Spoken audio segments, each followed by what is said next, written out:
Well, the road to the Final Four goes through us right here on the Rise and Fire Hoop Show. Clint Schweitzer, Noah Groniger. It is upon us. Phoenix, Glendale, University of Phoenix Stadium. It all gets underway on Saturday. We've got your backs right here only on the Great American Sports Network.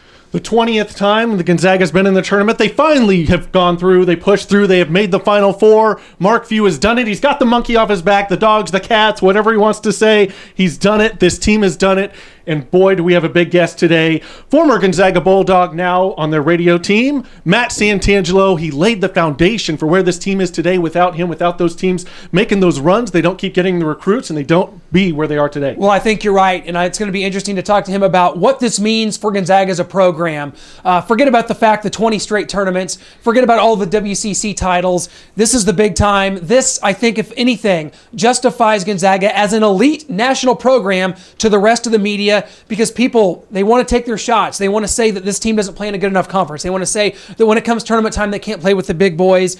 This has proven it. Although Gonzaga's road has been easier than maybe some of the other one seeds in history, doesn't matter because you play who you play. You're here now, and you're playing South Carolina, a team that has had a very tough road to hoe to get here, and a very tough-minded defensive team and a tough-minded coach in Frank Martin. That they do. I mean, Sindarius Thorwell averaging a little over 25 points per game, just playing out of his mind. That defense is suffocating. They had to play Duke and Florida. I mean, they have played some heavy hitters here, and they made it through. They've gotten to the Final Four. It might be by the skin of their teeth. That Florida game came down to the wire, overtime, but they have done it. They're in the Final Four. They play the Gonzaga Bulldogs. Both great defenses. Gonzaga might have the number slided to them a little better defensively, but South Carolina's come alive offensively, which nobody expected, and that's how they got here. And that's what you have when you have the SEC Player of the Year in Sindarius Thornwell. Yes. Gives them that element. And let me tell you this about South Carolina, a team that's trailed in most of its games, trailed in the last three, and outscored their opponents in this tournament in the second half by 54 points total. Oh boy. You got to love what they're doing. I think this is an interesting matchup for Gonzaga in the first round. And on the other side, when you're talking about Oregon, the way they got there, the way they manhandled the Kansas Jayhawks in Kansas Another City. Elite Eight have gone awry for Mr. Bill Self over there in 2-7, I believe, now total for Bill Self. Is it a trend, or is it just an indictment of how hard it is to win in the tournament? You can probably take your shots both ways. But Oregon earned their spot here. Oregon playing North Carolina, really the only blue blood, if you will, in this tournament. North Carolina gets there by surviving Kentucky. You got to love what Roy Williams has done. This is now, I believe, his fifth Final Four at North Carolina. Now, he's got 2 titles. The things that he's been able to do to keep them relevant, to keep them going, even through a couple of years where they had to be an 8 seed just a few years ago. They're back on top, back up there in their size. I think that's what's going to help them. You look at what North Carolina is able to do. Justin Jackson's playing really good for them right now. But Luke May, the big shot, the onions against Kentucky, as Bill Raftery would say, and Kennedy Meeks, who's probably maybe their most NBA-ready player. They've got the talent.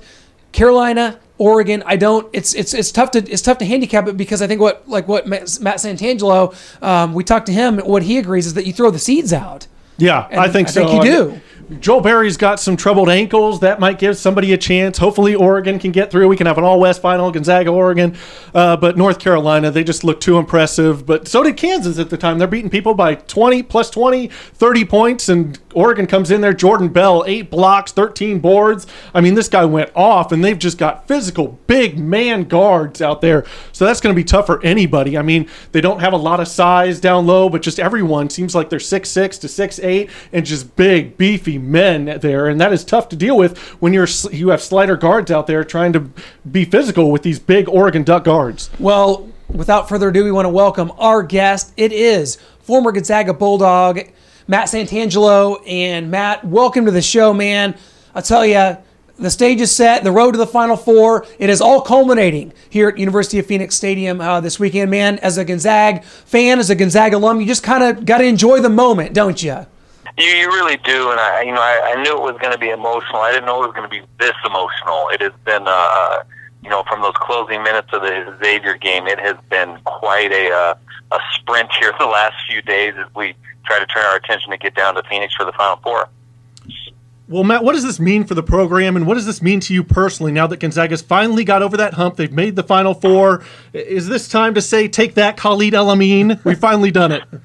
No, I mean, it's all part of the journey, right? And it's been a really, really great journey. Certainly the highs and the lows, all those kind of culminate in what this accomplishment is. So for me personally, it's humbling, to think that this is a university and a program that believed in me so many years ago, and that I believed in it, and what that sparked as far as what our group was able to kind of get started, for lack of a better term, and then to what it's become now, and that's a national, and it's a perennial national powerhouse. So I think for this isn't really a validation of a good program. Here locally, we've always known it's a good program. It's always been a program that's made former players, the university, the community of Spokane, the region very proud. But for all those national naysayers, and there seems to be a lot of them nowadays, I think it is the kind of, we can play, we can do it from the small school, small community on the West Coast. Well, in the post-game press conference after beating Xavier, Jordan Matthews, transfer from Cal, who just got here, he mentioned several players who laid the foundation for what it means to be a Zag and how they wouldn't be here without you guys. Can you just talk about just how unique this program is and how a first-year player can appreciate and know the history of this program? Well, a lot of that's a compliment to Jordan. I mean, we got to start there. This is a young man who chose Gonzaga for a reason. He wanted to be able to come in and compete and play for a national championship. That's what he's been able to do. But there's a certain quality that Zags have that attract other Zags, and Jordan is certainly exemplifies that characteristic. So I think the sense of family, the kind of obviously the connecting. Personality and all this is Coach Few, because it's been under his tenure even before he was head coach, to be able to hold us all together. And then the players kind of adding our own layers to it year over year. So it is a big family, and it's always present, but it is really strong. The Zag tie certainly this week is there's a number of former players that are making their way to Phoenix to enjoy this moment. Well, Matt, let's take a look at the matchup. Gonzaga is going to play against South Carolina, two teams playing in the Final Four for the first time. The first time that's happened since 1973. So South Carolina comes in a 7 seed. They've had a very tough road to hoe, knocked off some really good teams. They've overcome halftime deficits. They've outscored their opponents by 54 points in the second half. Their defense is suffocating. Coach Frank Martin is definitely a rising star in the profession. You got the SEC Player of the Year in Sedarius Thornwell. What do you see out of this? And Gonzaga, their toughest matchup so far has been against West Virginia, a team that plays that kind of gritty defense. Well, how do you see this game playing out, and what do you see out of the Gamecocks? Well, you certainly, the first thing you think about is their defense, and and maybe even before then, you think about that personality, that toughness that Coach Martin brings. I mean, that's his players play, live and die for him, and rightfully so. He's just as tough as nails, and we've had some experience at Gonzaga playing against him while he was at Kansas State, so we're a little bit familiar with that type of physicality and that type of attitude. The matchup is interesting because of the West Virginia game just last week, the fact that, Gonzaga's already been hit in the mouth, and they withstood it. And it wasn't necessarily pretty, but that's not the point at this point in the season, to be kind of aesthetically pleasing. And so I think they really showed the world that not only can they absorb a hit, but they can give a hit too. So I think it's going to be, obviously it's going to be a struggle. I think you throw the seeding out at this point. As a matter of fact, I said that even leading into last week, you can throw the seedings out. And so, I think the one thing that Gonzaga has been able to do consistently all season, but especially in the NCAA tournament, is really defend people. I think that, just because they're not in some full court press or they're not in some, zone defense, I think that people need to recognize what Gonzaga is doing on the defensive end of the floor. And that's going to be a puzzle that South Carolina hasn't seen yet. And so, you kind of assume Gonzaga is this, which they are a high efficient offensive squad, but, in this particular team, they're able to do it on both ends of the floor, and that's going to be an interesting challenge for, South Carolina coming into this game. Well, you mentioned that defense, Gonzaga in this tournament allowing 24% field goal percentage, holding teams to that. What do you see? But on the rebounding, offensive rebound has been kind of a trouble spot for Gonzaga in here. They're really going to have to box out and just mind their P's and Q's here against a South Carolina team, a gritty team, and they're really going to have to hit the boards. No, I totally agree. It's going to be a huge, when you're playing a team or two teams that really take so much pride in their defense, you're going to have to do all those little things. I mean, you could talk with rebounding, of course, it's a huge priority. Taking care of the basketball is a huge priority, valuing the possession. So, it's going to come down to, at this point in the year, it's going to, and you got to kind of assume both teams are going to take care of those, the foundation, the fundamental pieces. But it's going to be a huge challenge. Guards are going to have to go in and dig them out. They're going to have to limit some of those direct drives. That's what got them in trouble a little bit against Xavier, especially in the first half, put them in foul trouble, was that direct drive penetration that forces the help side defense and the second rotation. And that kind of got them in trouble, and then that puts you at a disadvantage on the glass. So, I mean, it's all kind of interconnected. So they're going to have to do a little bit better at that point of attack to limit that help side so that the bigs can stay boxing out the bigs and the guards can stay fighting with the guards. Guys, we're talking to former Gonzaga Bulldog Matt Santangelo. And Matt, I want to bring this up because it's kind of interesting as you look at this Final Four. And I don't think a lot of people picked this. In fact, I think only about 650 South Carolina fans picked this exact Final Four. That's all the perfect brackets I think that are left. But, when you look at this, what's interesting to me is you look around and you see so many great players we've seen playing in this tournament. You saw, guys like De'Aaron Fox and Malik Monk for Kentucky, and they went down to North Carolina. But in the Final Four, you see no one-and-done players. You see guys full programs that don't see any one and dones. I mean, that's kind of unprecedented in this era. I mean, what do you think about that? That's kind of crazy, isn't it? Well, I certainly hope. I hope that trend continues. I like that trend where the one and dones, aren't able to come in and dominate college basketball, because it's still, there's still something to be said for veteran teams. I mean, Gonzaga being a great example of that. Certainly the other three as well. These are guys that have been through battles and been through wars and made sacrifices and realized that the journey is hard sometimes. Everything doesn't happen easily. And so you got to hope that trend continues, that, these players that identify that, hey, I'd like to stick around in college for whatever reason. If they're not ready to jump to the NBA, maybe they're not at the NBA level, or maybe, heaven forbid, they actually want to get their education. That's not none of those are bad alternatives to the one and done era. So it's kind of, I guess, refreshing, and in addition to that, it kind of helps with the storytelling. I think people want to see Sean McCarnowski and what they're going to do because of all the great, history he has here in college basketball, the winningest college basketball player in the history of the NCAA, and he has a chance to add to that total, which I think is a really, really cool story. Well, it's going to be a really tough game against South Carolina, but should Gonzaga get that win and move on to the championship game, what do you see on the other side of the bracket? The Oregon Ducks got a huge win against Kansas. North Carolina survived Kentucky with a late shot by Luke May. Joel Berry's having some problem with his ankles there. What do you see on that side, and who would be the best opponent for Gonzaga to face in that championship game? Well, you're kind of looking at guards versus bigs, and so on North Carolina side, you actually have the all the size and the inside play. And then for Oregon, you have the big, talented, explosive guard play.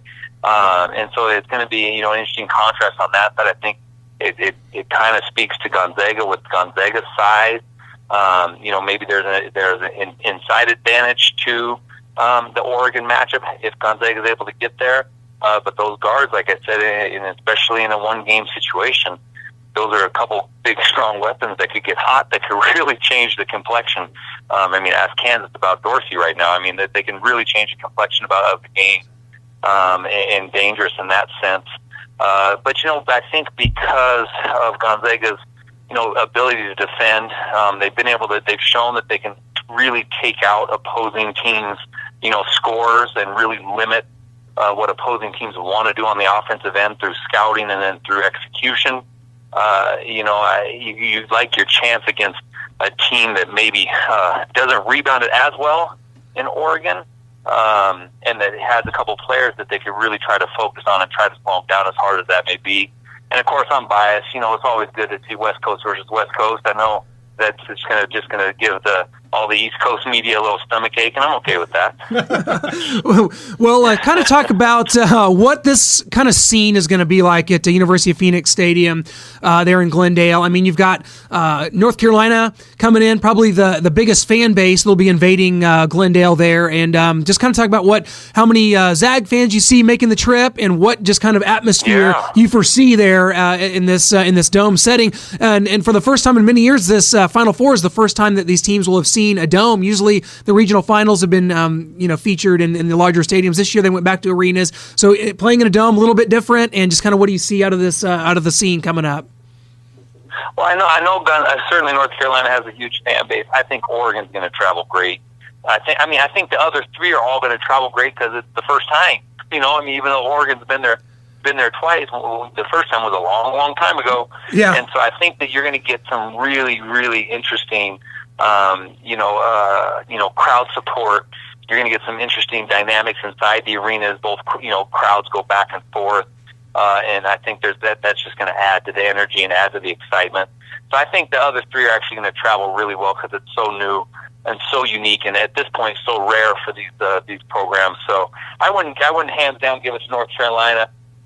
Maybe North Carolina had their tickets booked sooner because they were planning for it, but that doesn't mean the rest of the crews aren't going to find a way down there. And so as far as the dome, it's still a huge stadium, huge arena. I'm interested to see, especially for South Carolina, Gonzaga, how that impacts shooting. GU's only had, kind of one good shooting game, and that was against Xavier in the Elite Eight game. So it'll be interesting to see how that impacts this Gonzaga team, especially against that really stingy, tough South Carolina defense. But as far as the environment, I think there's so much excitement around it that I think there's going to be, obviously the players and coaching staff are going down on a business trip, but for the rest of us, especially some of the former Zags that are going, it's going to be just a joy to be in and around this great event. Well, Matt, we can't thank you enough for coming on today. It's a huge pleasure. Thank you for laying the foundation for what we're seeing right now, and just have a great call in Phoenix. Enjoy the Final Four, and hopefully we see you in the championship game, my friend. Yeah, hopefully. Fingers crossed. Thanks for having me on the show. Hey, Matt, best of luck and congratulations. Hope everything goes well, and we'll talk soon, man. All right, fellas. Thanks, man. Such a pleasure to talk to Matt Santangelo, one of my all-time favorite Zags. Got the craze started, got me to become a fan back in old 1998. I'm in 8th grade. I go to Happy Times T-shirts, get a shirt made. It's a powder blue shirt, not the right colors, but we're okay. We're still here. We're a Zag fan. We're in the Final Four. Nothing can bother us now. It is all sweet. It is all final. But we do have a game left against South Carolina and North Carolina, Oregon. They have a game over there. The Carolinas are at it. That could be a matchup, but we've got our picks. We're going to let you know who's going to be in there. Clint, who you got? Well, I've got Gonzaga beating South Carolina in a close game. I think for Gonzaga, they're a team built to win against a team like South Carolina. South Carolina's got some talent on it. We talked about Sindarius Thornwell, but I really like what Gonzaga's doing. And we talked about the good shooting game they had against Xavier. That's a good sign because the first two games they didn't shoot the ball particularly well. But I think that the way Gonzaga's built, the depth, the different things they can throw at you, the defensive numbers that we've seen put up, the field goal percentage, they're averaging only 24%, giving up. It's unbelievable. So I do like Gonzaga in that game, and I like North Carolina. I like North Carolina to take care of Oregon. I think Carolina, we've seen them. They're going to almost bounce by Arkansas. They could have easily been ousted in this tournament. Kentucky looked like had the edge going down the stretch. They were able to come back out of a timeout. Carolina threw a zone at Kentucky, won the game. Roy Williams did a great job in that regard. So I've got Gonzaga and North Carolina matching up. I've got Carolina winning that game. I've got Carolina winning the national championship. Roy Williams seeking out his third, and I think he gets it. North Carolina wins the tournament. They leave Phoenix as the champions of the NCAA. I'm going to start on the other side of the bracket. I'm going to go with the Ducks. I like those big physical guards. I like Jordan Bell. North Carolina has size, but it's not. They don't have like 7-footers down low. They just have size pretty much everywhere, other than Joel Berry. Justin Jackson's big. Luke May's big. Kennedy Meeks is big. They've got a lot of guys in there, but I think those physical guards and Jordan Bell down low is going to get it done. He's going to get some blocks, going to get some rebounds. The Ducks are going to shoot their threes. Ennis and Dylan Brooks, they're going to do it. And I like the Ducks moving on. And who do you like, South Carolina and Gonzaga? That's the question here. Frank Martin is a great coach. You see what he did at K-State. He's moved on, turned the South Carolina program around. Everyone's like, hey, they finally won a game in the NCAA tournament. Wait, now they're in the Final Four. This is ridiculous. Amazing coach, amazing team, great run. But it ends here. Gonzaga, that defense is suffocating. You want to talk about South Carolina's suffocating defense? Let's move and talk about this Gonzaga Bulldogs defense. Like you mentioned, 24% field goal percentage to opposing teams. They're number 1 in blocks. They're number 2 in rebounds behind the North Carolina Tar Heels. but this Gonzaga team, they're just on a mission. And maybe if you run up against just superior talent, even though you're on a mission, you can get stopped. I don't think they're facing that against South Carolina. I think they get to the championship game against the Oregon Ducks. Nigel Williams-Goss, the point guard for Gonzaga, transferred over from Washington. He wrote an article in the Players Tribune a few weeks back, I think before the West Virginia game, and he was talking about how they are on this mission. They're on this mission for the Matt Santangelos, the Dan Dickows, the Matt Boldens, Blake Steps, Roni Turioffs, Richie Fromms, Casey Calvarys. They're on a mission for these guys. They're on a mission for Gonzaga, this university, this family, the players that laid the foundation that we talked about in the interview that Matt Santangelo has done, and they've carried over and over and over. Finally, we have a team that's done it. We thought we did in Kyle Wilcher, Domantas Sabonis. They fell a little bit short. This team has carried it on. It is just amazing to see. They're on a mission. They're going to do it. They're going to face Oregon in the championship game, and they're cutting down the nets, baby. They're winning this championship. Gonzaga's getting it done. I'm going to get my first championship. The Chiefs aren't going to do it for me, so I think Gonzaga will. And I think things are looking up for your Missouri Tigers. I think they're going to be cutting down the nets here. Hey, 5 years. They're going to be cutting down the nets. Hey, preemptive. Mike Porter Jr., Conto Martin, they're skyrocketing. Rocket ship into a championship. Preemptive maybe, but that would definitely be exciting. And college basketball is really, and I think Gonzaga winning would be wonderful for college basketball, and I'd love to see it happen. It's going to be interesting to see because, someone like me picking this game and you see, how I have North Carolina playing Gonzaga and you say, well, here they go. They run up against the blue blood. They run up against those talent, and you want to just say, "Well, that's where it ends. That's where it runs." We've seen Butler do it a couple times. Villanova against North Carolina, and I think it would be wonderful to see. Villanova is a bit different, coming from the power basketball conference, like the Big East. Definitely. But for Gonzaga, I think it'd be great for college basketball. And I tell you, the last year has really reaffirmed my love for college basketball. Because growing up, it was right up there with the NFL, right up there with college football for me. Lately, maybe because of one and dones, maybe because of transfers, maybe because of not just disassociation.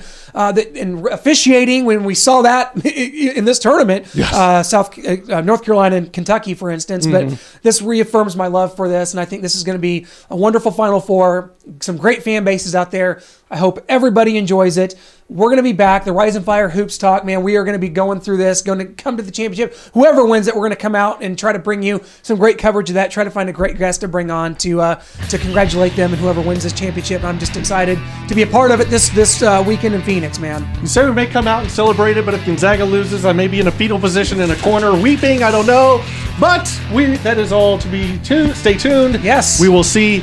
Follow us at GASN Sports on Twitter, GASNsports.com, our website. Click subscribe on YouTube. We're also on iTunes. Follow us there. If you want to listen to it, Pump and Iron in the gym, it's perfect. Thank you so much. Enjoy the Final Four this weekend. One shining moment.